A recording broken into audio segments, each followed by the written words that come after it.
viendo que los días que vivimos, Señor, son los días finales que nos acercan cada día más al cumplimiento de tus promesas.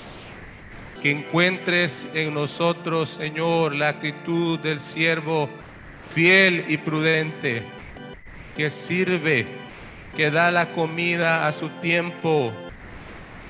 Señor, que no sea encontrada en nosotros la actitud del siervo malo, que viendo que su Señor se tardaba, empezó a comer, a beber y a tratar mal y a golpear a sus hermanos, a sus consiervos.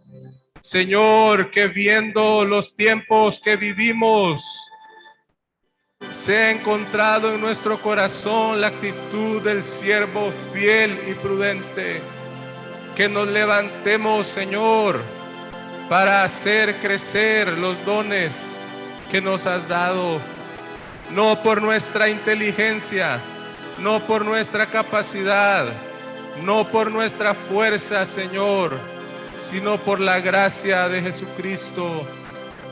Que seamos hallados fieles, Señor, fieles a ti. Cuantos sean, Señor, los dones que nos has dado y que son tuyos, Señor. Ayúdanos en este tiempo, Señor, a ser encontrados fieles. Por favor, Señor. Por favor. Gracias. Gracias, Señor. Amén. Amén. Amén, hermanos. Podemos tomar asiento y los niños pueden salir a la escuela bíblica.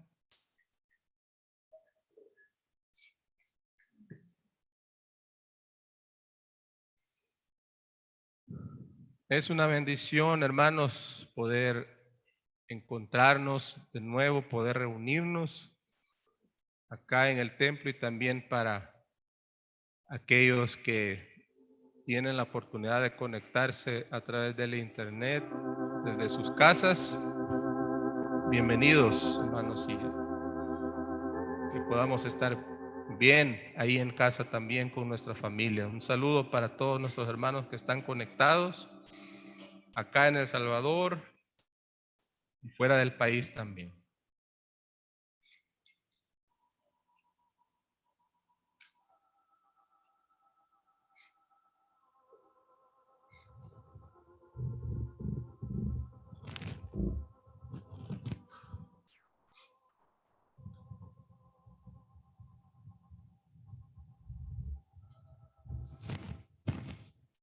Solo para hacer un sondeo, hermanos, quisiera, ¿quiénes han traído hoy su Biblia? Que puedan, por favor, levantar su Biblia. Y quienes la tienen en su teléfono, pueden levantar su teléfono también.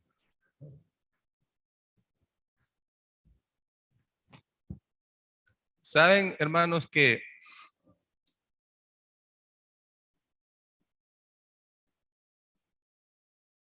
es hasta cierto punto normal, es parte de nuestra normalidad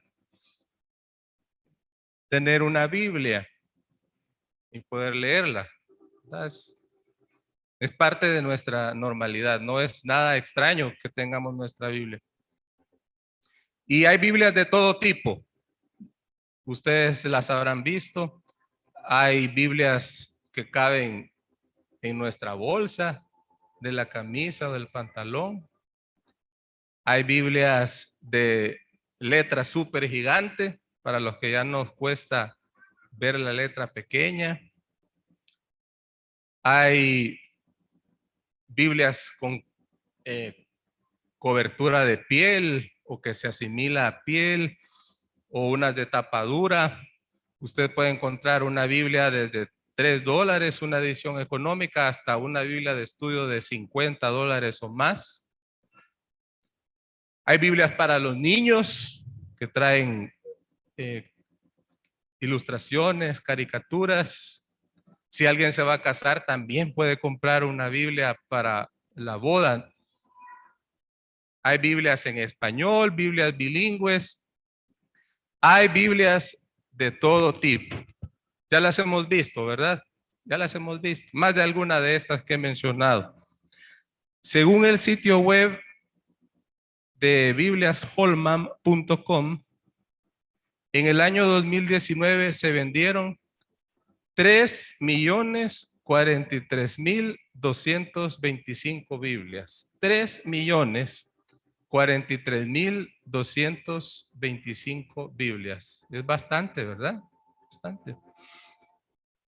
Pero incluso no necesitamos comprar una Biblia, porque podemos descargarla completamente gratis como una aplicación en nuestro teléfono o si tenemos una tableta y leer la Biblia en más de 1,600 idiomas y en cualquiera de las más de 2,400 versiones en nuestro teléfono. Algunas de ellas incluso vienen en formato de audio, pues si no podemos leerla, podemos reproducir el audio y escucharlo. Ahora, hermanos, ¿sabían ustedes que esta realidad, esta normalidad para nosotros no siempre fue así? ¿Sabían que hace aproximadamente 500 años, si usted hubiese tenido la oportunidad de leer una Biblia, la única versión disponible estaba en latín? Hace aproximadamente 500 años, la única versión de la Biblia que tal vez hubiésemos podido leer estaba escrita en latín. ¿Y por qué tal vez? Porque la mayoría de las personas en esa época no sabían latín. Solo los académicos de la época sabían latín. Y además estaba prohibido tener una Biblia en la casa porque las personas podían confundirse, porque se creía que las personas podían confundirse al leerla y con sus interpretaciones dar lugar a herejías. Entonces, en ese tiempo, la fe y la vida de un creyente estaba regida por dos cosas. Uno, la Biblia. Sí, la Biblia. Pero ya dijimos que su acceso era en realidad bastante limitado, nulo o restringido. Entonces, la fe y la vida de un creyente en esa época, hace un poco más de aproximadamente 500 años, también estaba regida por otra cosa, que tenía mucho mayor difusión y que en muchas ocasiones contradecía las verdades de la Biblia. Y era lo que se conoce como la tradición o los dogmas de la iglesia. Entonces, un creyente hace aproximadamente 500 años, su fe y su vida como creyente estaba regida por la Biblia y por la tradición o los dogmas de la iglesia. Pero si yo no podía leer la Biblia, entonces seguramente lo que más dirigía mi vida era la tradición. Y así era. Y uno de los puntos o el mayor punto en contradicción que se encontró entre lo que decía la Biblia y lo que decía la tradición era acerca de la salvación. Un punto bien importante, ¿verdad? Porque entonces, ya lo habrán escuchado ustedes, se practicaba la venta de las indulgencias para alcanzar la salvación. Es decir, yo podía comprar un documento y con ese documento en mi poder yo tenía el derecho para que el alma de un familiar mío pudiera salir del purgatorio. O yo podía comprar ese documento y asegurar mi entrada al cielo. Esa era una de las cosas que decía la tradición. Y el próximo domingo, ¿qué fecha es? ¿Qué fecha es el próximo domingo? ¿Perdón? 31 de octubre, próximo domingo, en la noche.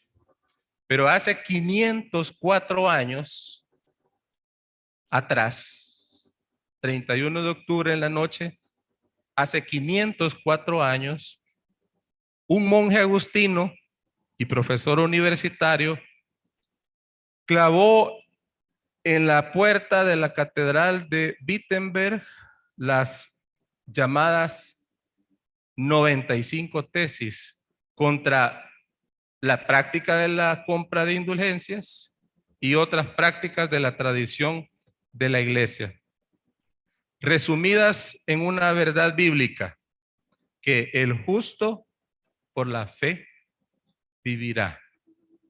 El justo por la fe vivirá.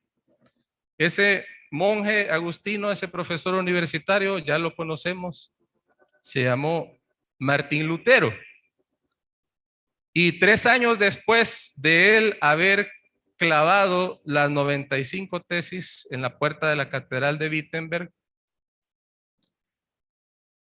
3 años después se le exigió retractarse de algunas de sus tesis.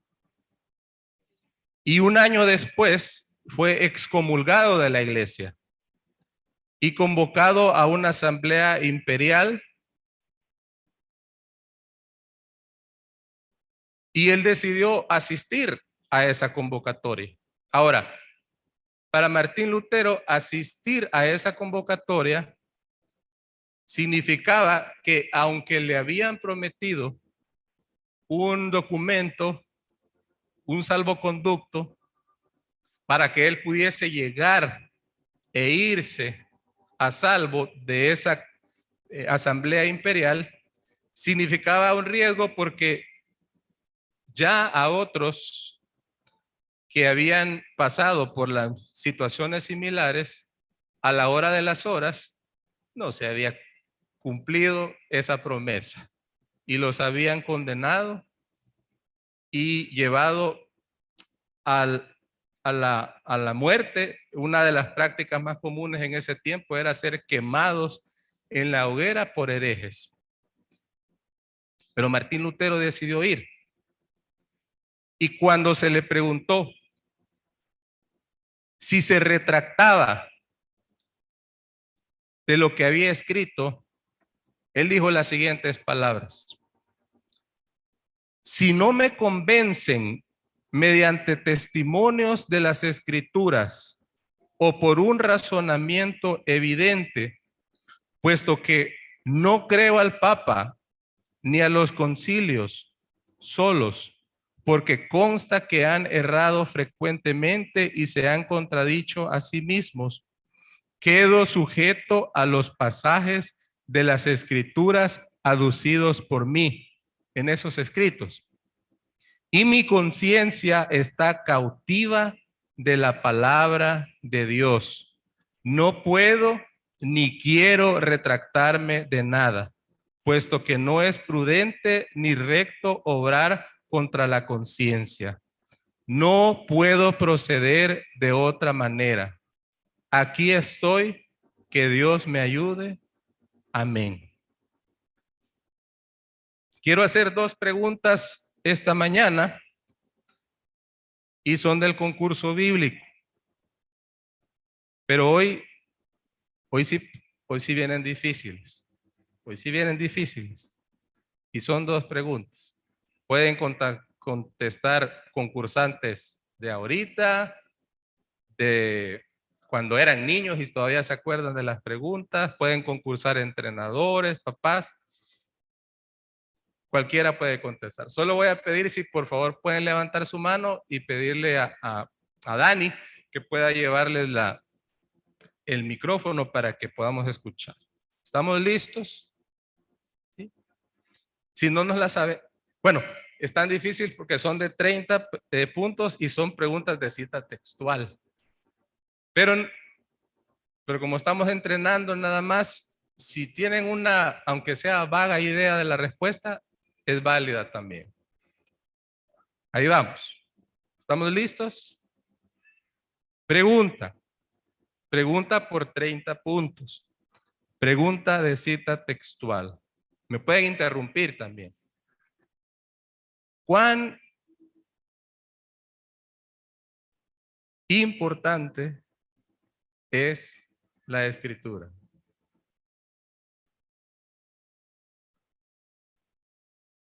Gracias, Jerez. Rojo 1.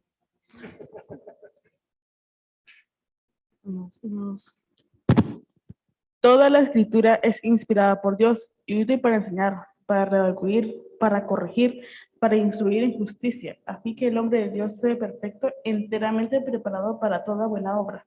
Muy bien, Jeremías. Respuesta correcta por 30 puntos.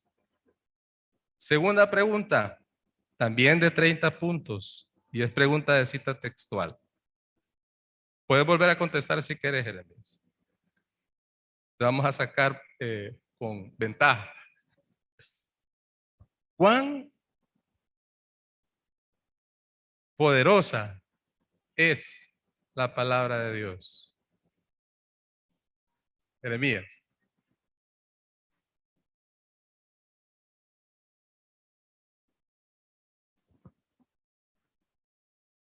Porque la palabra de Dios es viva y eficaz, y más cortante que toda espada de dos filos, que penetra hasta partir del alma y del espíritu, las coyunturas y los tuétanos, diciendo los pensamientos y las intenciones del corazón.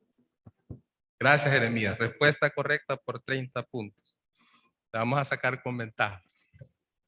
Dice segunda de Timoteo, capítulo 3, versículo 16 y 17.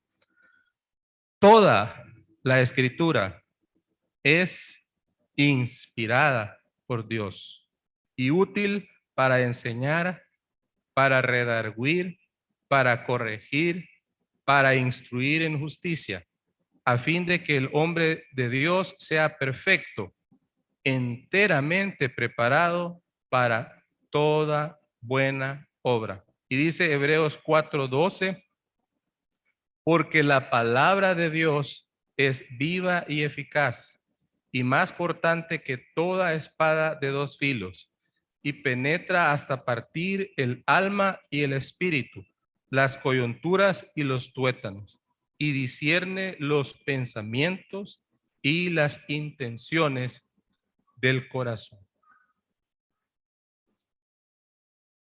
Hermanos,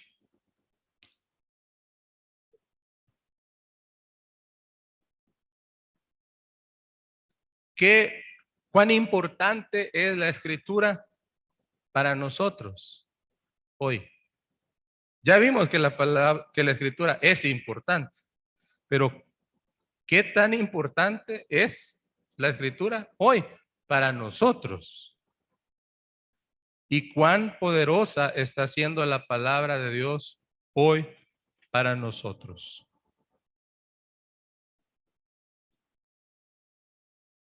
Podemos decir junto a Martín Lutero que nuestra conciencia está cautiva de la palabra de Dios. Es la Biblia nuestra máxima referencia y autoridad para nuestra vida diaria, lo que decimos, lo que hacemos, lo que pensamos, cómo nos relacionamos. Vayamos por favor a Marcos.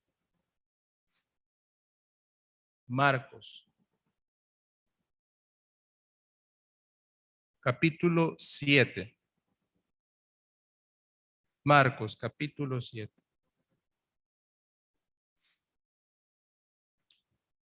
Vamos a leer del versículo 1 hasta el versículo 13. Es una lectura larga, pero quisiera que podamos hacerla completa y que podamos poner atención a lo que estamos leyendo. Y quisiera pedirle a alguien, un voluntario, que si puede leer, por favor, para nosotros. Marcos, capítulo 7, del versículo 1 al 13. Sí, pues, gracias, Pati. Dani te va a prestar el micrófono. Gracias. Marcos, capítulo 7, versículo 1 al 13. Se juntaron a Jesús los fariseos y algunos de los escribas que habían venido de Jerusalén, los cuales, viendo a algunos de los discípulos de Jesús comer pan con manos inmundas, esto es, no lavadas, los condenaban. Porque los fariseos y todos los judíos, aferrándose a la tradición de los ancianos, si muchas veces no se lavan las manos, no comen. Y volviendo de la plaza, si no se lavan, no comen. Y otras muchas cosas hay que tomaron para guardar, como los lavamientos de los vasos de beber y de los jarros y de los utensilios de metal y de los lechos. Le preguntaron pues los fariseos y los escribas, ¿por qué tus discípulos no andan conforme a la tradición de los ancianos, sino que comen pan con manos inmundas? Respondiendo él, les dijo, hipócritas, bien profetizó de vosotros Isaías, como está escrito, este pueblo de labios me honra, mas su corazón está lejos de mí, pues en vano me honran, enseñando como doctrinas mandamientos de hombres. Porque dejando el mandamiento de Dios, os aferráis a la tradición de los hombres, los lavamientos de los jarros y de los vasos de beber, y hacéis otras muchas cosas semejantes. Les decía también, bien invalidáis el mandamiento de Dios para guardar vuestra tradición, porque Moisés dijo, honra a tu padre y a tu madre, y el que maldiga al padre o a la madre muera irremisiblemente. Pero vosotros decís, pero vosotros decís, basta que diga un hombre al padre o a la madre, es corbán, que quiere decir mi ofrenda a Dios, todo aquello con que pudiera ayudarte, y no le dejáis hacer más por su padre o por su madre, invalidando la palabra de Dios con vuestra tradición que habéis transmitido, y muchas cosas hacéis semejantes a estas. Gracias, Pati.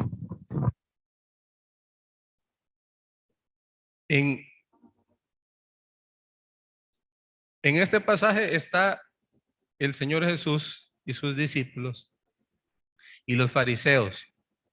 Y los fariseos le dicen, ¿por qué tus discípulos no cumplen la tradición de los ancianos?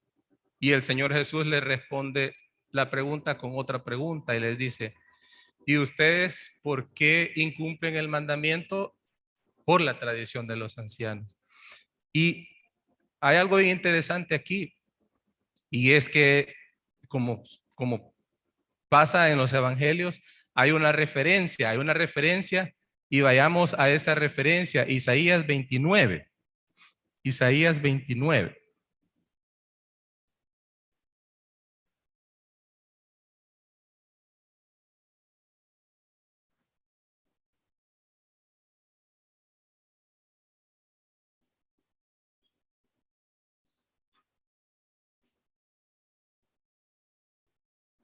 Isaías 29.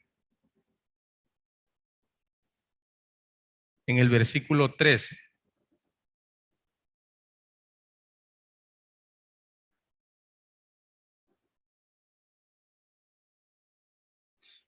Dice, pues, el Señor, porque este pueblo se acerca a mí con su boca y con sus labios me honra, pero su corazón está lejos de mí. Y su temor de mí no es más que un mandamiento de hombres que les ha sido enseñados. Este mismo versículo, pero en la versión de la Biblia de las Américas, dice lo siguiente. Dijo entonces el Señor, por cuanto este pueblo se me acerca con sus palabras y me honra con sus labios, pero aleja de mí su corazón y su veneración hacia mí es solo una tradición aprendida de memoria. Notemos que ahí en Isaías 29:13, en la versión Reina Valera de 1960, dice, su temor de mí no es más que, su temor de mí no es más que. Y en la Biblia de las Américas dice es solo, es solo.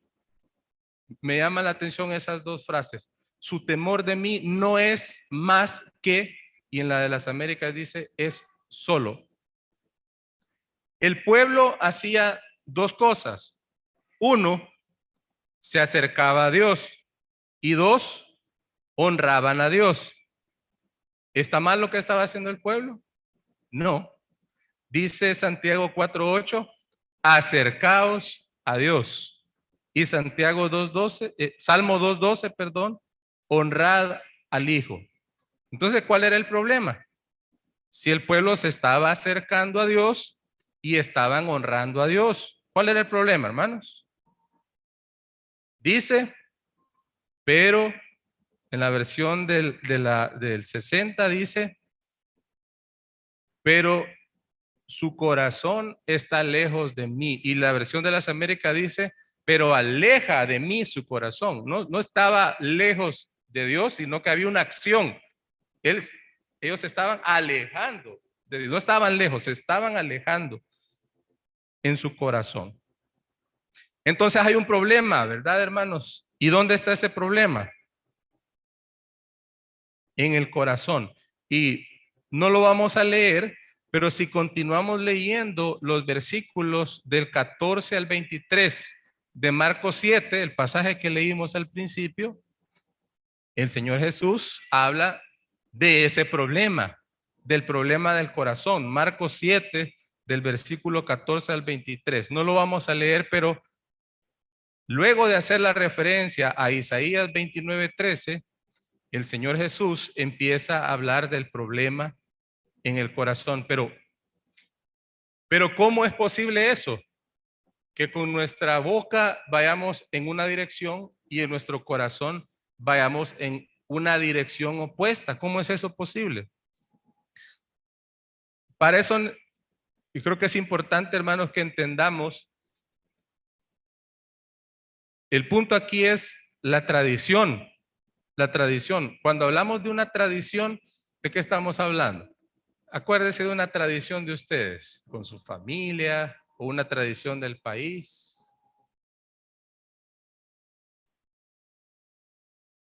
Comer pupusas el fin de semana es, bueno, y casi que es todos los días, ¿verdad?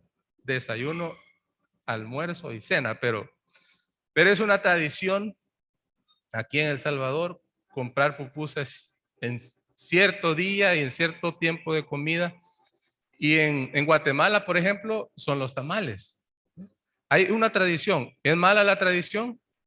No, es muy buena, ¿verdad? Las pupusas y los tamales son muy buenos. Cuando hablamos de la tradición, es una parte, no es todo, pero es una parte de nuestra cultura. Las tradiciones son una parte de nuestra cultura. La cultura, de hecho, son varias cosas, pero es un conjunto de varias cosas que nos van a identificar. Y no solo nos van a identificar, sino que nos van a distinguir. Ya mencionaba las pupusas, los tamales, los tacos, las arepas, nos identifican y distinguen. Relacionamos esa comida típica a una cultura.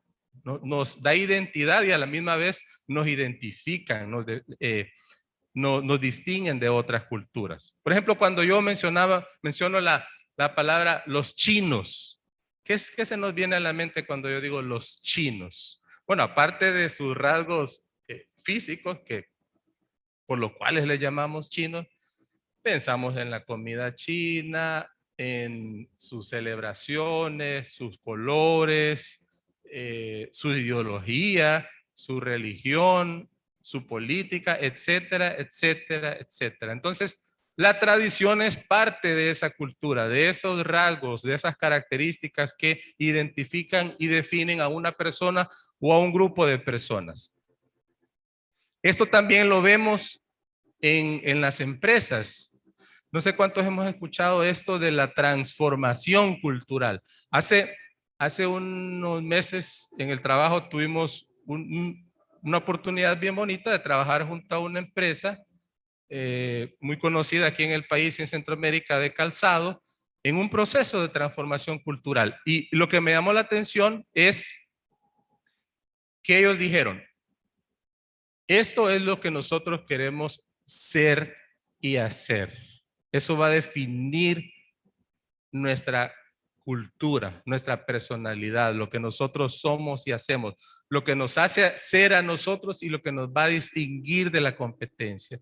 Y ellos definieron esos atributos o esas características que todo empleado de esa empresa debía tener presentes. Pero lo que me llamó la atención es que ellos definieron comportamientos que ellos esperaban que los empleados fuesen demostrando. Y así ellos iban a ver si sí o no y en qué medida iban ocurriendo esa transformación, esa mejora, esos cambios. O sea, tenía que ser evidente a través de comportamientos en los trabajadores si se estaba logrando la transformación de esa cultura.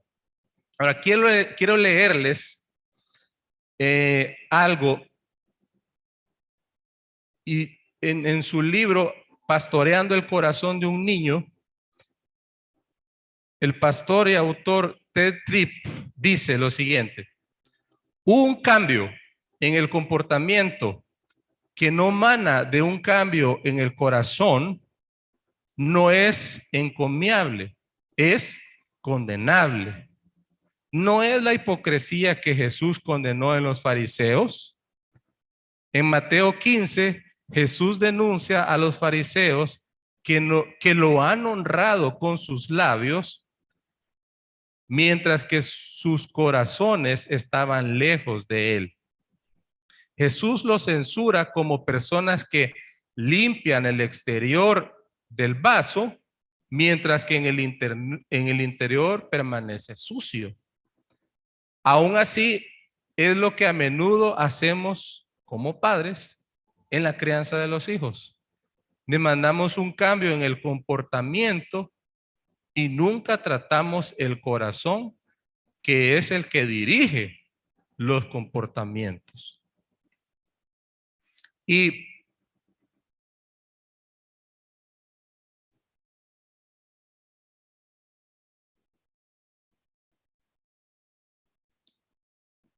en Mateo 16:6 dice, y Jesús les dijo, mirad, guardaos de la levadura de los fariseos y de los saduceos. Y ahí mismo en el versículo 12 dice, entonces entendieron que no les había dicho que se guardasen de la levadura del pan, sino de qué? De la doctrina de los fariseos y de los saduceos. Ahí mismo en Mateo 23, en el versículo 3 dice, así que todo lo que os digan que guardéis, guardadlo y hacedlo, mas no hagáis conforme a sus obras, porque dicen y no hacen. En Mateo 5:20 dice, porque os digo que si vuestra justicia no fuere mayor que la de los escribas y fariseos, no entraréis en el reino de los cielos. Y aquí se establece algo bien, una relación bien interesante entre la enseñanza y la justicia, entre lo que se predicaba, entre lo que se compartía, entre lo que se exponía y lo que se hacía. Y me llama la atención en este último versículo, dice, porque si os digo que si vuestra justicia, sus acciones, lo que hacen, no fuere mayor que la de los escribas y fariseos, no entraréis en el reino. Y antes les había dicho, todo lo que ellos les digan que hagan, que guarden, guárdenlo y háganlo, pero no hagan lo que ellos hacen. ¿Por qué? Porque ellos dicen y no hacen.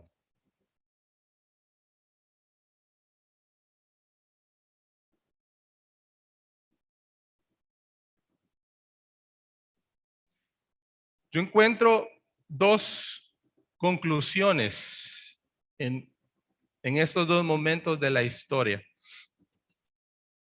Tanto en el ministerio del Señor Jesús como en el tiempo de la Reforma, vemos dos cosas. Uno, la exposición de la verdad a través de las Escrituras y la predicación de la palabra hizo evidente el error, el engaño y la mentira. La exposición de la verdad a través de las Escrituras y la predicación de la palabra hizo evidente, en contraste, el error, el engaño y la mentira. Miren lo que dice Mateo 7. Miremos lo que dice, leamos lo que dice Mateo 7.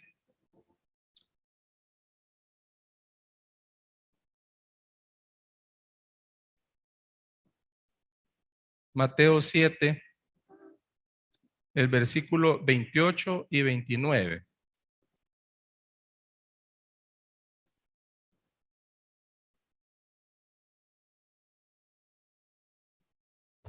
Y cuando terminó Jesús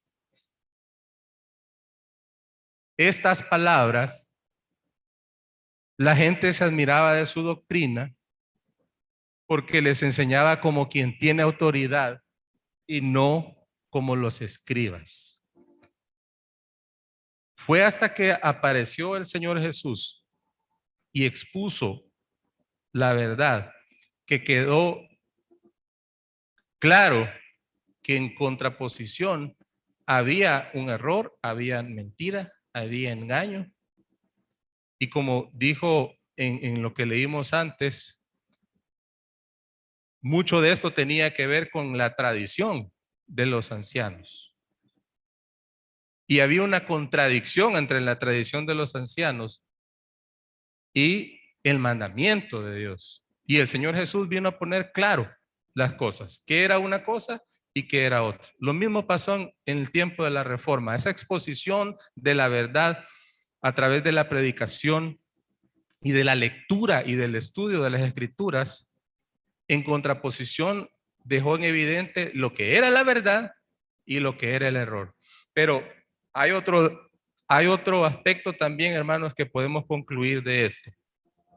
Es que tanto en los tiempos de la Reforma como en los tiempos del Señor Jesús, esto desató la furia no solo de los líderes políticos y religiosos, sino de aquel que es el padre de la mentira y el engañador. ¿Alguien, por favor, pudiese leernos Mateo capítulo 26, versículos del 1 al 4? Mateo 26, versículos del 1 al 4.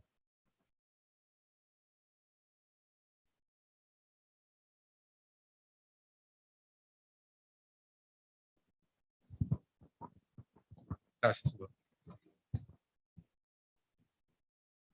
Cuando hubo acabado Jesús todas estas palabras, dijo a sus discípulos: sabéis que dentro de 2 días se celebra la Pascua y el Hijo del Hombre será entregado para ser crucificado.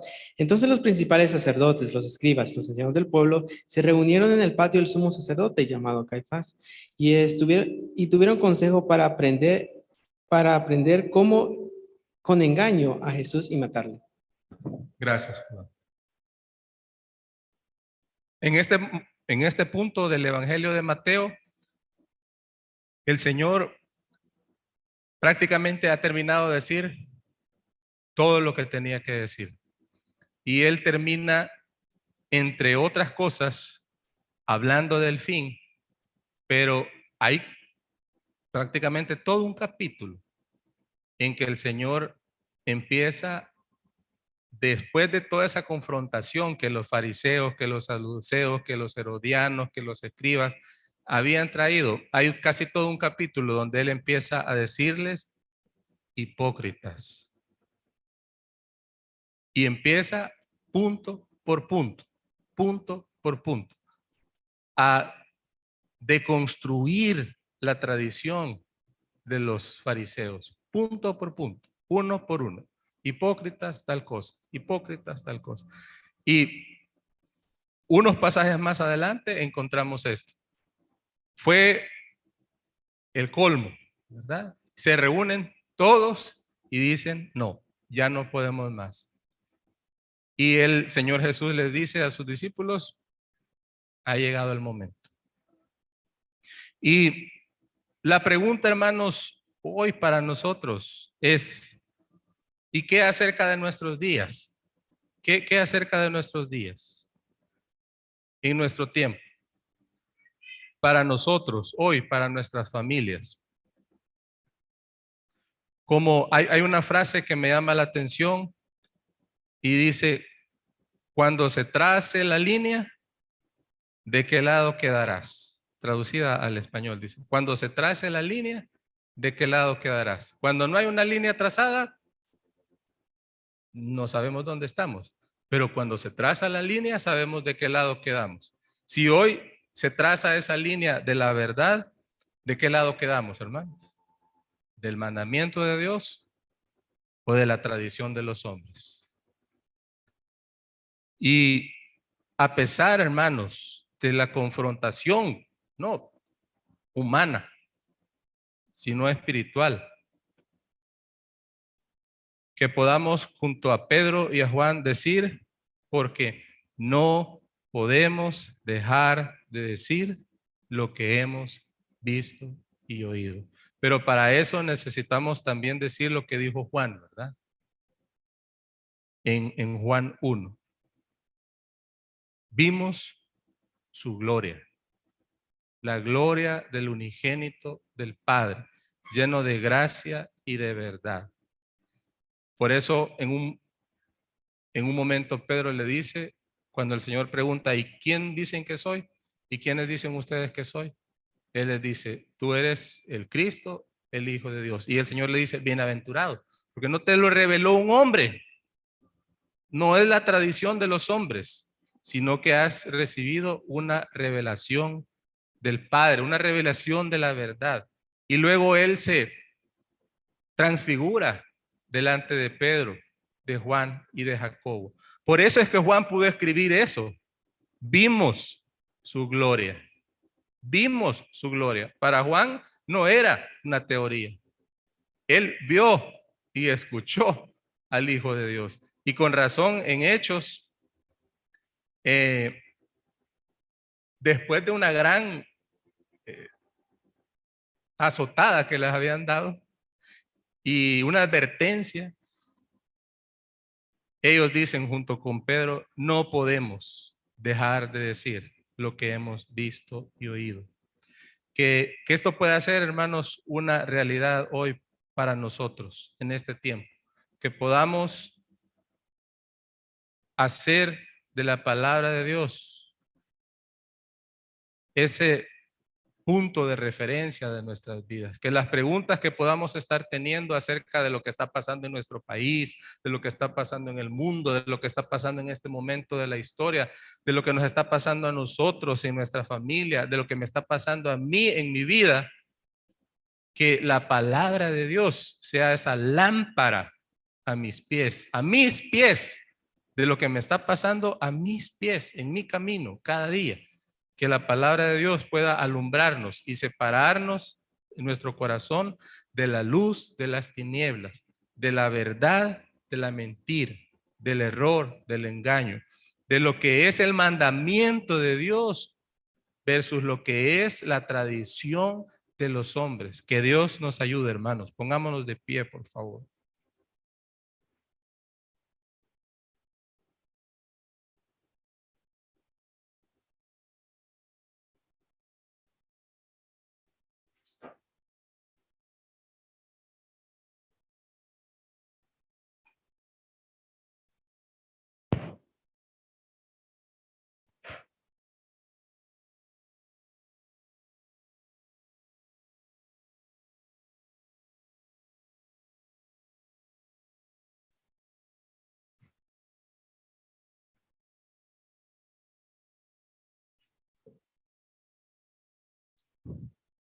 Como comentaba al inicio, cuando Martín Lutero fue llamado a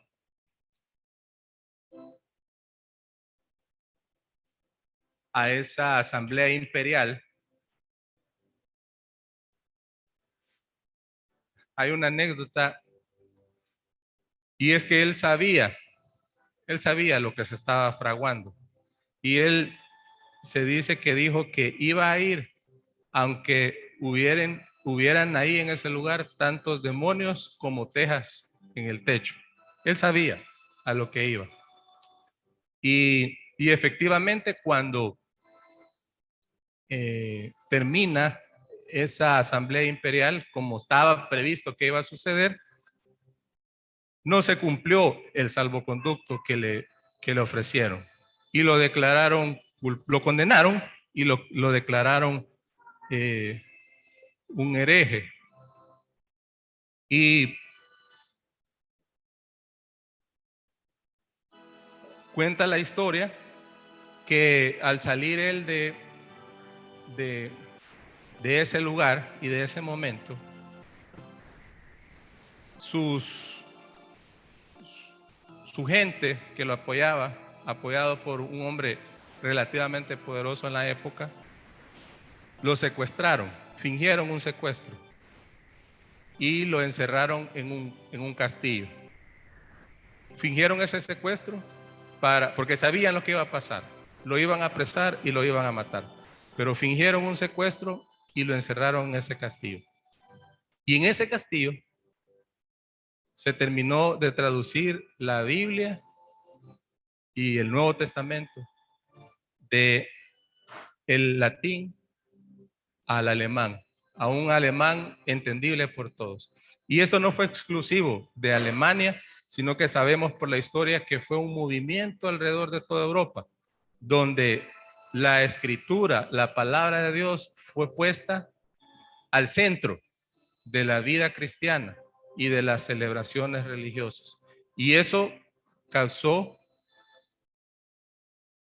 un cisma en la historia. Todos la conocemos. Pero no solo causó eso, sino que también sabemos, ¿verdad?, la oposición que eso resulta, como pasó con el Señor Jesús y con todos esos grupos. Y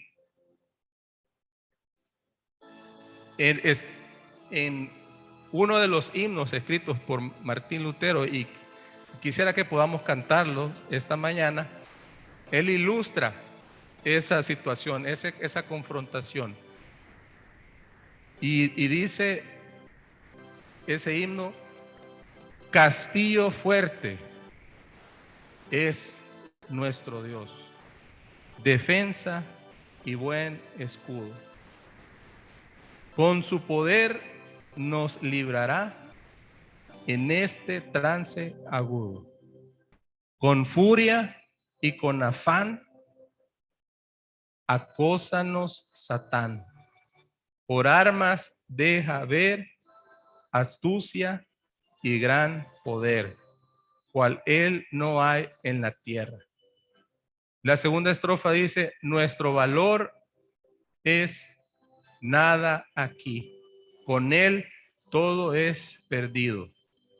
Mas por nosotros pugnará de Dios el escogido. ¿Sabéis quién es? Jesús, el que venció en la cruz, Señor de Sabaoth. Y pues él solo es Dios. Él triunfa en la batalla. Amén. Esto es cierto, hermanos. En la medida que la verdad es expuesta y que el error queda evidente, podemos tener seguro que el padre de la mentira y el engañador no va a estar contento, ¿verdad? Se le acabó el negocio. Pero que podamos decir con Pedro y Juan: no podemos callar lo que hemos visto y oído. Busquemos a Cristo en las Escrituras, busquemos al Señor en su palabra, a ese verbo hecho carne, a ese verbo de vida y que Él nos dé por su Espíritu el poder para ser testigos de la verdad en este tiempo de tanta mentira, de tanto engaño. Amén.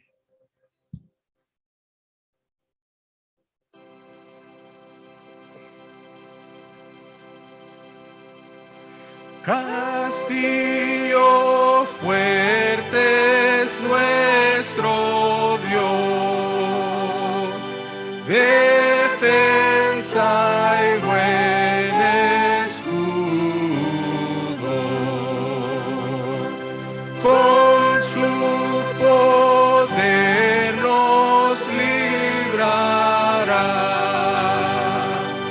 En este trance agudo, con furia y con afán, acósanos Satán, por armas deja ver astucia y gran poder, cual él no hay en la tierra. Nuestro valor es nada aquí, con él todo es perdido, mas por nosotros pugnará, de Dios el escogido. ¿Sabéis quién es Jesús? El que venció en la cruz, Señor de Sabaoth, y pues Él solo es Dios, Él triunfa en la batalla.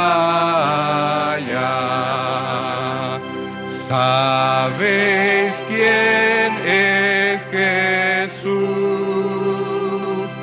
El que venció en la cruz, Señor de Sabaoth,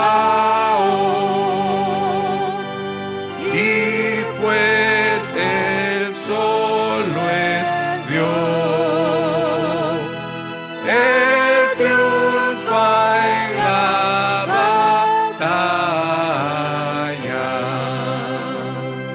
Espíritu Santo, revélanos a Cristo. Espíritu Santo, revélanos a Cristo. Que podamos decir con Juan y con Pedro y con los apóstoles que hemos visto la gloria del unigénito, del escogido, del ungido del Padre, del amado del Padre, lleno de gracia y de verdad. Que conozcamos la gracia de nuestro Señor Jesucristo en nuestra vida diaria. Que conozcamos la verdad que nos hará libres. Que conozcamos a Cristo en persona. Que no sea un mandamiento, que no sea algo que aprendimos de memoria, que sea una persona real en espíritu y vida para nosotros, Señor, y que eso pueda marcar la diferencia en nuestra vida, en nuestra familia, en nuestra iglesia, y que podamos recibir el Espíritu para poder ser testigos de lo que veamos y de lo que oigamos en este tiempo. Líbranos de la levadura Líbranos de la levadura de los fariseos, Señor. Líbranos del engaño, de la mentira, del error, de la interpretación, de la falsedad. Señor, no importa, aunque sea un poco, haznos panes sin levadura, Señor. Haznos panes sin levadura. Señor, líbranos del error, del engaño, de la mentira en este tiempo. Y danos la gracia para ser testigos, Señor. Danos el espíritu, el poder para ser testigos. ¿Sabéis quién es Jesús?